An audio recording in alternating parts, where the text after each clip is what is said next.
The grand hall of the Vexus Prime Military Academy buzzed with excitement. Young cadets from 12 different species filled the rows of seats, their varied body shapes requiring special accommodations throughout the chamber.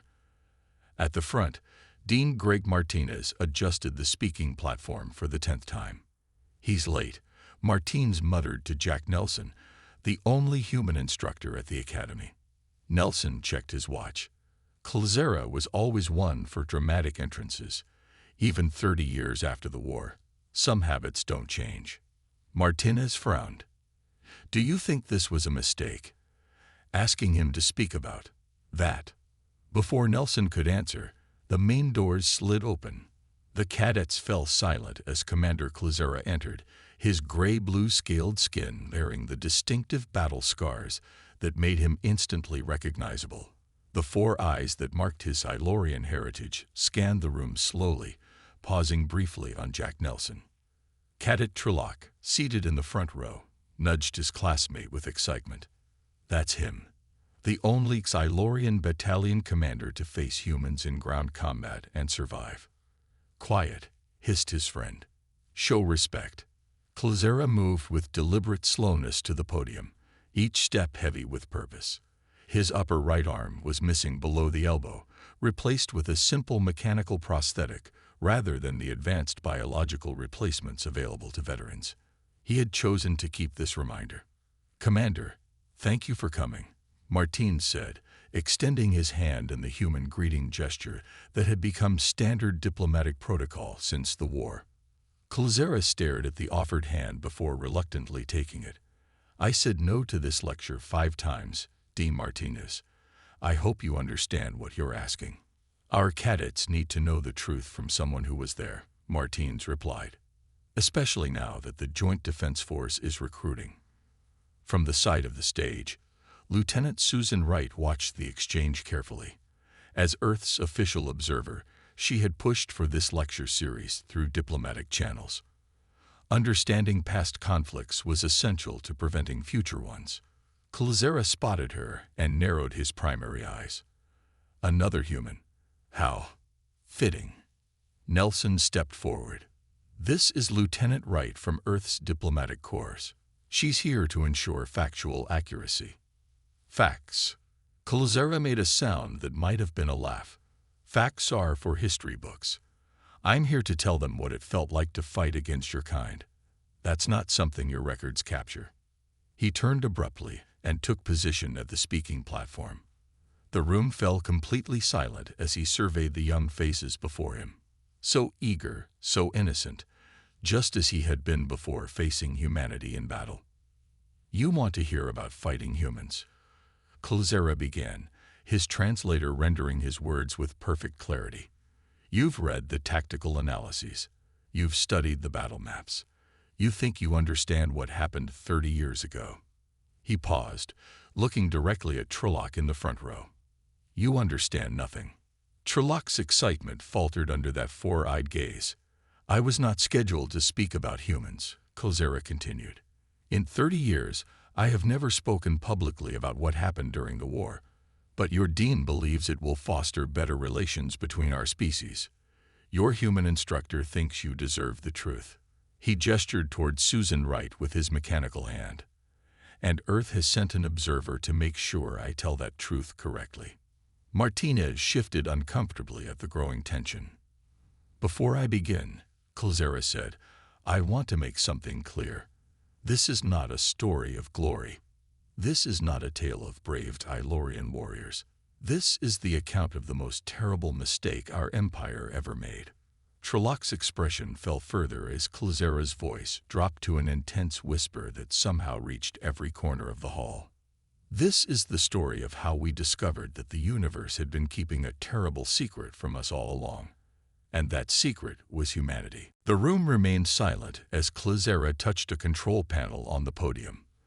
The lights dimmed and a holographic display activated above the stage.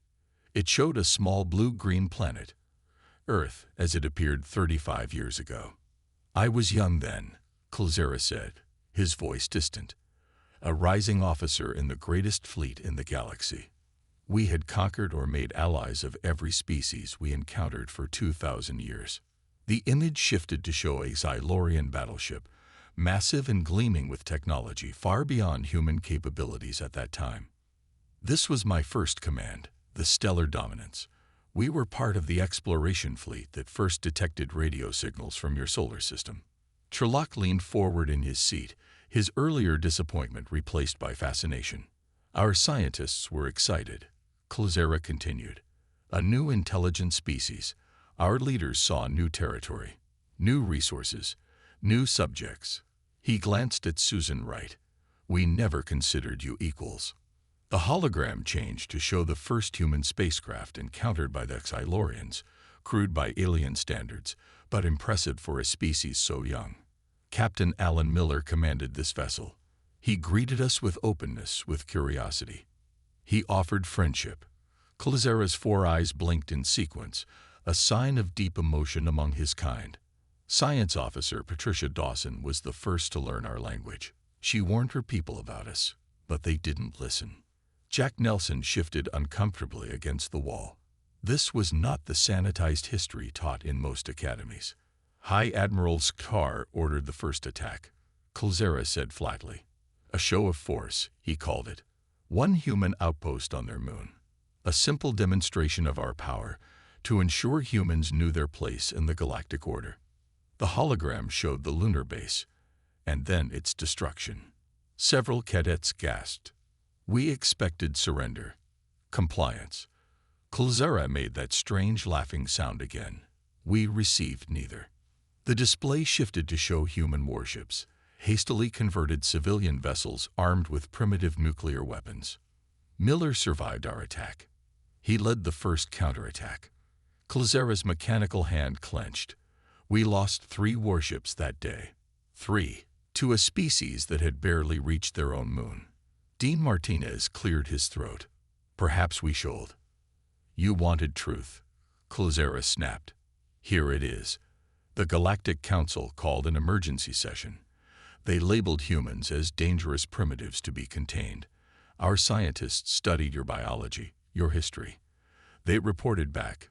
These creatures evolved as pursuit predators. They cannot be allowed to leave their world. The hologram showed the first major battle near Mars. 12 Xylorian ships against 5 human vessels. We attacked with our full arsenal, Klazera said.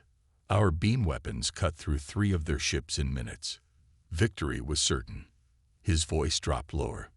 Then Captain Miller rammed his damaged vessel directly into our command ship. The explosion disabled our shields. The humans had hidden smaller craft in the debris of their destroyed ships. They boarded us before we could react. Susan Wright's face remained neutral, but her hands gripped the edge of her chair tightly. I saw my commander torn apart by humans in simple pressure suits, using primitive projectile weapons and bladed tools. Klazera's eyes fixed on a point far beyond the academy walls. They moved faster than our tracking systems could follow. They endured injuries that would kill any Xylorian. They didn't retreat when we expected them to retreat. They didn't surrender when defeat was certain.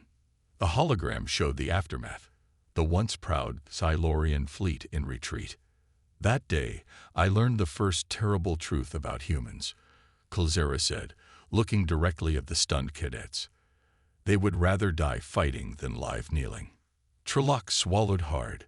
This was not the glorious battle story he had expected. And that, Klazera said grimly, was only the beginning. Klazera took a moment to drink from a container of blue liquid. His hands trembled slightly, a detail not lost on the cadets. Even Susan Wright leaned forward, her professional mask slipping to reveal genuine interest. The Galactic Council declared full war on humanity, Klazera continued. Our scientists promised quick victory. They listed facts about humans that made them seem weak. The holographic display showed detailed biological scans of human bodies. No natural armor, no claws, poor night vision, weak muscles compared to many species, slow reproduction rate. Klazera pointed to each weakness. Our military leaders were confident. Our technology was superior. Our numbers greater. Victory seemed certain. Jack Nelson pushed himself off the wall and stepped closer to the stage. His presence there, a living human among them, made Klazera's words more powerful. "We were wrong," Klazera said simply. "What we failed to understand was not visible in biological scans." The display changed to show Earth cities burning under alien attack. Then it showed something unexpected, humans fighting back with surprising effectiveness. "Colonel Sharon Hayes led the first organized resistance on your western continent," Klazera explained. "She had no military satellites, no proper weapons against our ships. Most of her communications were destroyed. And yet, the display showed human fighters using everyday vehicles and tools converted into weapons. They adapted. They improvised." Klazera's voice carried notes of both respect and lingering fear. "Dr. Frank Williams captured one of our scout ships. Within days, his team had reverse-engineered portions of our technology. Within weeks, they were using our own weapons against us." A cadet near Trilok raised a tentacle. "Commander, our history texts say the war lasted 4 years. How could such a primitive species resist so long?" Klazera fixed all 4 eyes on the young cadet. "Because, young one, we completely misunderstood how humans fight." The display shifted to show human troops led by a large man with dark skin and determined eyes. Sergeant Dwayne Carter, Klazera identified. He introduced us to what humans call guerrilla warfare. His forces never met us in expected battle formations. They struck quickly, then disappeared. They used the environment against us. They set traps. They fought at night when many of our species see poorly. Trilok looked confused. "But that is dishonorable combat." Susan Wright spoke up. "That's survival, cadet. When facing a technologically superior enemy, you use every advantage." Klazera nodded. "The lieutenant is correct. And there was something else we discovered about humans that no other species had demonstrated before." The display showed scenes of humans continuing to fight despite terrible injuries. "What you must understand," Klazera said slowly, "is that humans have unusual physical traits. They can lose significant blood and continue fighting. They can function with broken bones. Their bodies produce chemicals under stress that block pain and increase strength." He paused, looking troubled. "But more importantly, humans share information at remarkable speed. When one group discovered an effective tactic against us, within days, all human fighters were using it. They learn continuously, adapting faster than any species we had encountered." The display showed a Xylorian base surrounded by human fighters. "We built this forward base with defenses designed to stop any known weapon humans possessed," Klazera said. By morning, they had created new weapons specifically designed to counter those defenses. Jack Nelson stepped closer. "We call it necessity being the mother of invention." Klazera made a gesture of agreement. "We call it terrifying." The cadets were silent now, their earlier excitement completely gone. Even Trilok looked pale. "But the truly frightening thing," Klazera continued softly, "was that the more we hurt them, the harder they fought. When we destroyed a human city, instead of breaking their will, we created more determined enemies." The hologram showed the faces of human fighters, their expressions grim and unyielding. "We learned," Klazera said, "that humans are the only species in the known galaxy that becomes more dangerous when cornered." The Academy Hall had grown uncomfortably quiet. Several cadets shifted in their seats, looking at Jack Nelson with new eyes. Dean Martinez appeared to be reconsidering his decision to host this lecture. Klazera moved away from the podium, pacing the stage with uneven steps. His mechanical arm clicked softly with each movement. "You want to know about specific battles," he said. "Let me tell you about the Battle of Lunar Base Alpha." The hologram changed to show the Earth's moon and a massive Xylorian attack force surrounding a small human outpost. "We sent 50 ships to destroy this rebuilt base. Captain Linda Rodriguez commanded only 30 human defenders." Klazera's voice tightened. "We lost 38 ships that day." Trilok gasped. "How is that possible?" "The numbers. Rodriguez used the moon's low gravity, Klazera explained. Her people had trained in it for years. They moved in ways our targeting systems couldn't predict, and they had studied our ship designs. The display showed humans in spacesuits, moving with incredible speed across the lunar surface, attaching small devices to alien ships. They placed mining explosives at precise weak points in our hull designs, points we didn't even realize were vulnerable. Klazara shook his head. Chief Engineer Joe Carson had analyzed recovered debris from our ships and found structural weaknesses in just 2 weeks that our own engineers hadn't discovered in centuries. Susan Wright's face showed a hint of pride, quickly masked. Then came the siege of Phoenix, Klazera continued. The hologram showed a human city partially destroyed, surrounded by alien ground forces. We expected the civilians to surrender once military forces were defeated. Instead, Klazera's voice faltered. Instead, the civilians themselves became the resistance. Old humans, young humans, all fighting with whatever they could find or make. The images showed ordinary people turning household items into weapons, setting traps, and coordinating through simple hand signals. One of your officers, Communications Officer Eric Grant, had created a new code system overnight after we cracked the previous one. Humans with no military training were using it perfectly by morning. Jack Nelson nodded. Humans adapt quickly when survival is at stake. Klazera looked directly at him. Too quickly. It's not natural. The hologram shifted again to show a space battle near Earth's orbit. Several large alien ships moved into position around the planet. This was the orbital ambush, Klazera said quietly. We'd brought our largest vessels to end the war with one final attack. We had detected no human ships in the area. The display showed small objects suddenly appearing, detaching from larger pieces of space debris. They had disguised their ships as wreckage, Klazera explained. When our fleet was in position, they attacked from all sides at once. The hologram showed the devastating results. Massive alien ships breaking apart. Thousands of crew members lost to the vacuum of space. 3,000 of my people died in less than 1 hour, Klazera said. The humans used our own communication frequencies to broadcast the sounds of their victory celebrations to our remaining ships. A cadet near the back stood up abruptly and rushed from the hall. Others looked physically ill. This is psychological warfare, Klazera continued. Humans don't just try to defeat you physically. They break your spirit. He touched the controls again, and the hologram disappeared, leaving the hall in dim light with only Klazera illuminated on stage. After that battle, many of our soldiers refused to fight. Some took their own lives rather than face humans again. His voice was barely above a whisper now. I led the next ground invasion force. I told my troops we would be different. We would be prepared. Klazera looked down at his mechanical arm. I was wrong.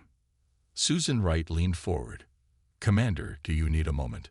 Klazera looked up, his 4 eyes focusing with visible effort. No, they asked for truth. I will give it to them. He straightened himself. Now I will tell you what happened when I led my battalion to Earth, and why I am one of only 3 survivors. Klazera's breathing had become irregular. Jack Nelson exchanged a concerned glance with Susan Wright, but neither interrupted. The cadets sat in complete silence, some looking as if they wished to leave but were too afraid to move. My battalion was elite. Klazera began again. 200 of our finest warriors, equipped with our most advanced weapons and armor. We landed in a region called Colorado, targeting a human military installation built into a mountain. The holographic display activated again, showing a mountainous landscape and Tylorian dropships descending. We studied human tactics for months before this mission. We believed we were prepared.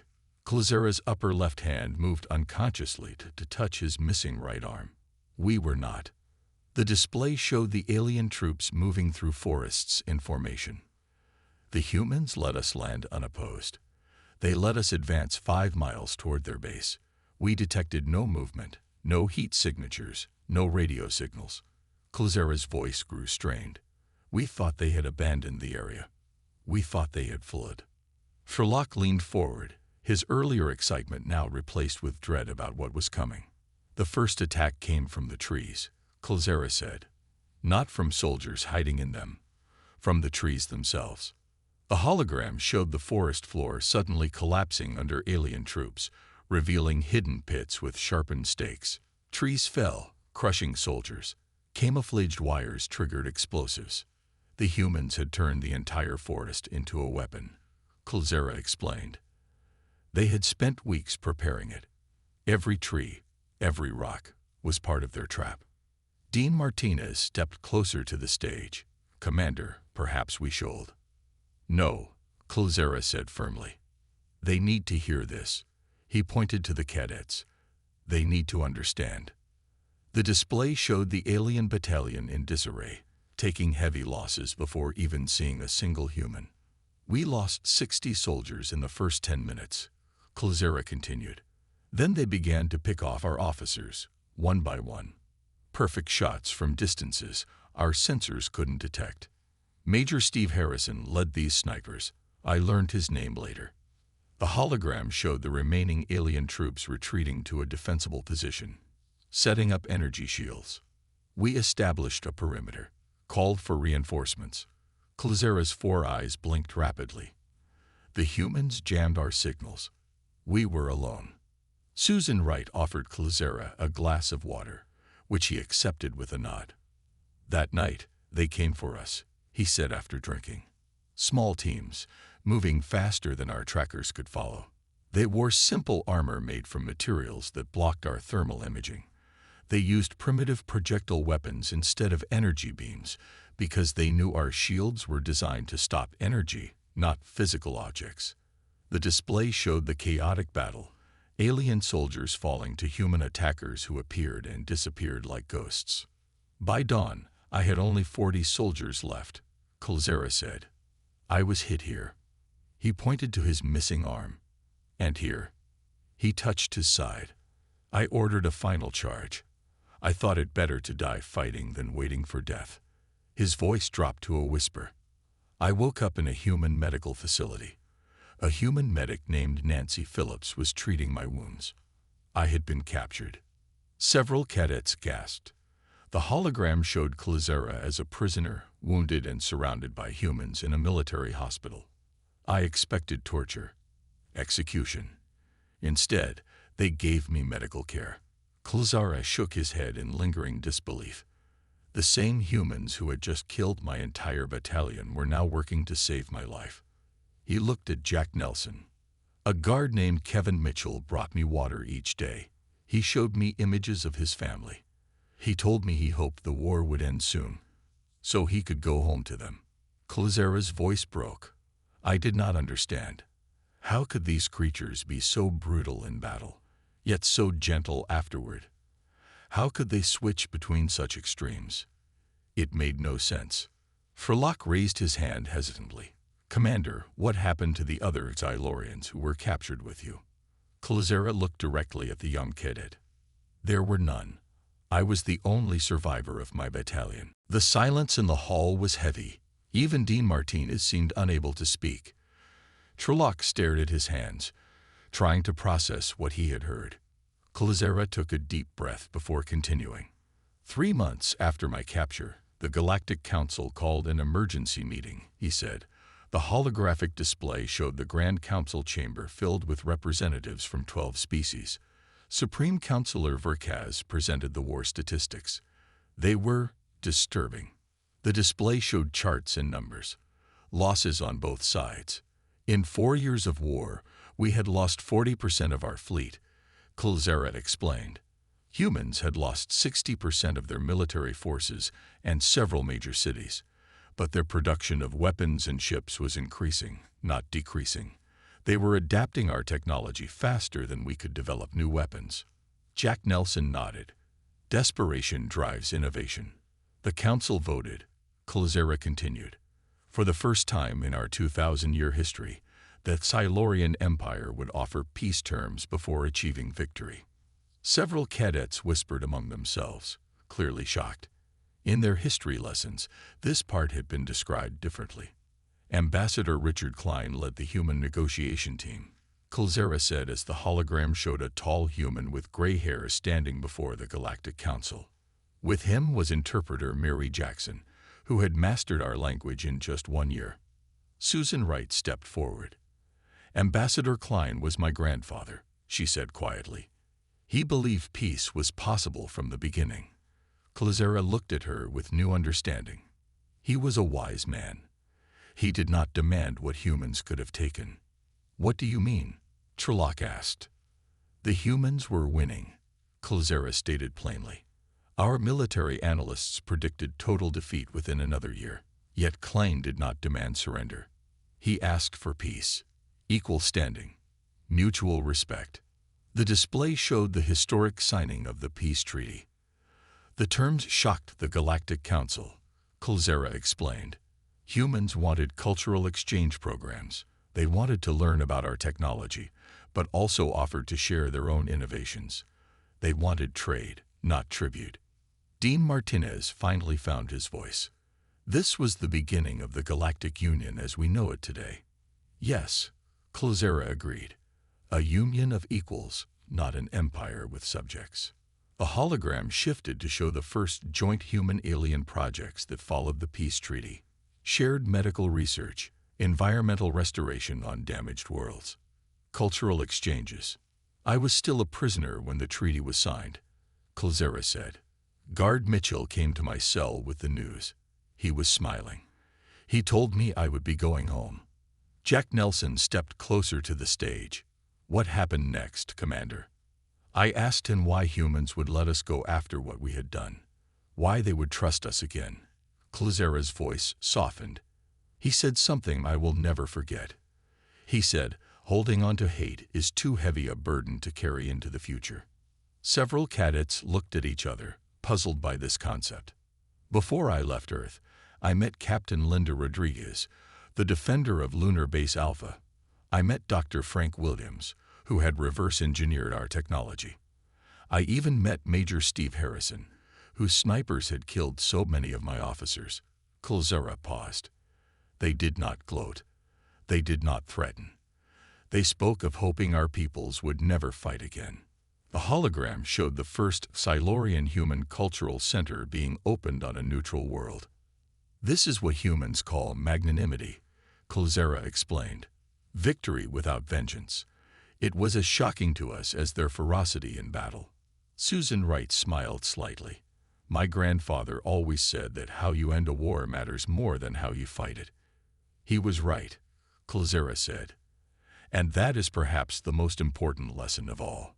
The image changed to show the modern Galactic Union headquarters, where all species now gathered as equals. The war changed everything, Kulzera concluded, not just for humans or Silurians, but for all spacefaring species. The old empire was gone. A new era had begun. The cadets sat in thoughtful silence, many of them seeing their own history in a completely new light. Kulzera moved back to the podium. His posture had changed throughout his talk, from reluctant to burdened to something approaching relief. Sharing his experiences seemed to lift a weight he had carried for 30 years. You asked me here to tell cadets about fighting humans, he said, looking at Dean Martinez. Now I will tell you the most important part, why no species has dared attack Earth since the war. The holographic display showed the modern Galactic Defense Force, ships crewed by mixed species, including humans and Silurians working side by side. The Galactic Council keeps peace with humans at all costs, Kulzera stated plainly. Not because of treaties, not because of friendship, but because we fear what would happen if humans were truly threatened again. Jack Nelson frowned slightly but didn't interrupt. Human expansion into the galaxy has been carefully monitored, Kulzera continued, not to limit them, but to ensure they never feel cornered. A cornered human is the most dangerous creature in the known universe. He gestured to the display, which now showed the integrated military training programs where alien cadets learned alongside humans. Why do you think human military doctrine is now taught in every academy? Why do all spacecraft now incorporate human design elements? Klazera looked across the rows of young faces. Because we recognize something truly frightening. Humans are better at war than any other species. Trelloc raised his hand. Commander, if humans are so dangerous, why do we allow them in the Galactic Defense Force? Klazera actually laughed. A genuine sound this time, not the bitter noise from earlier. Young cadet, we don't allow them. We need them. The most important lesson we learned is that it is better to have humans fighting beside you than against you. Susan Wright stepped forward. Commander Klazera, would you say humans and Silurians have moved beyond the war? Klazera considered her question. Most days, yes. I work alongside humans now. Some I consider friends. He glanced at Jack Nelson. But I have never forgotten what I learned on the battlefield. No Xylorian who fought humans ever has. The display showed various worlds where humans and aliens now lived and worked together peacefully. The warning I give you today is not about hating or fearing humans, Klazera said. It is about respecting them, understanding them, and most importantly, never provoking them. He pointed to his mechanical arm. I could have this replaced with a biological limb. I keep it as a reminder of what happens when we underestimate humans. Dean Martinez stepped forward. Thank you, Commander. I believe our cadets have learned. One more thing, Klazera interrupted. There is something else you should know about humans, something we discovered only after the war. The cadets leaned forward in anticipation. Humans forgive, Klazera said simply.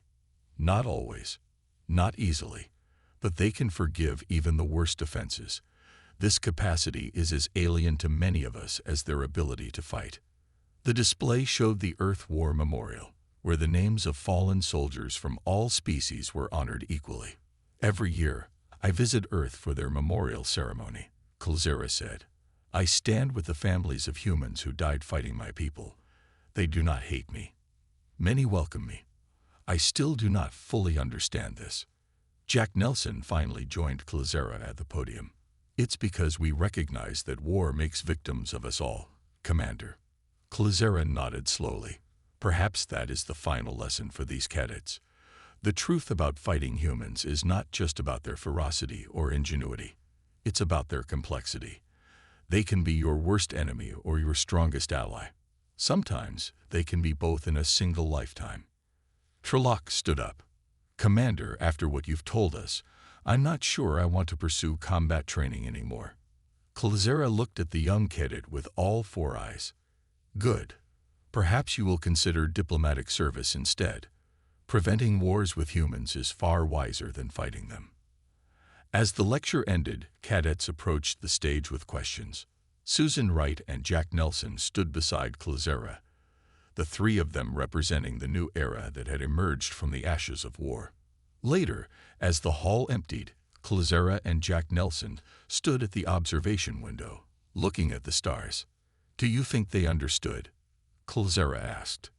Nelson smiled slightly. They heard you. Understanding might take time. Just promise me one thing, Jack, Klazera said quietly. If another war ever comes, I want to be on the same side as the humans. Let's hope that day never comes, Nelson replied, but he nodded in agreement. Klazera looked back at the stars. Indeed, for everyone's sake.